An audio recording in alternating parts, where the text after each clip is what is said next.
Hi, this is Janet Roper, animal communicator and educator.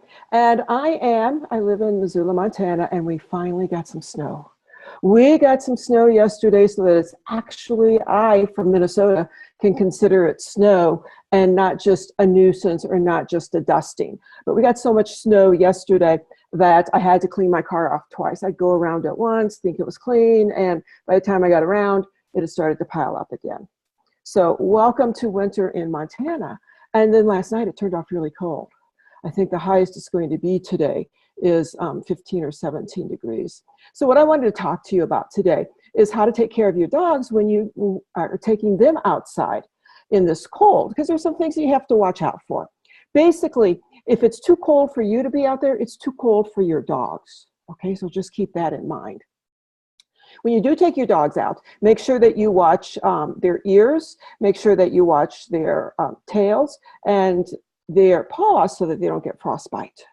Because they can be out there not a long time and get frostbite if the temperature is right. So be aware of that when you take your dogs out. If you have smaller dogs with not a lot of hair, if you have older dogs, you might want to consider getting some booties for them, getting a jacket, a sweater, something like that to help them stay warm.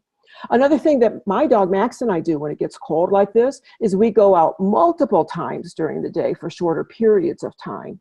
And that way we both can kind of, stay kind of warm, but still get in his need for exercise, his and my need actually for exercise and moving around, and still keep both of us safe from the cold, from the bone-chilling cold.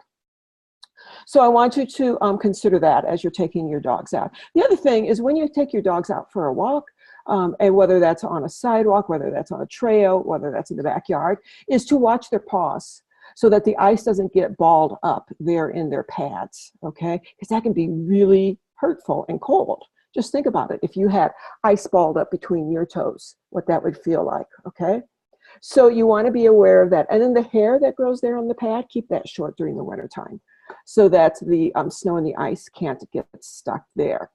And then the last thing that I want to broach with you today is about hypothermia. To watch out so that your dog does not get hypothermia. You don't want that to happen at all. And what that means is that the body temperature is going down. So some of the signs of hypothermia is they can be sluggish, they can be shivering, they can start getting stiff or clumsy, the heart rate, the breathing rate goes down, and they can collapse. So if you see any of that happening, call the vet.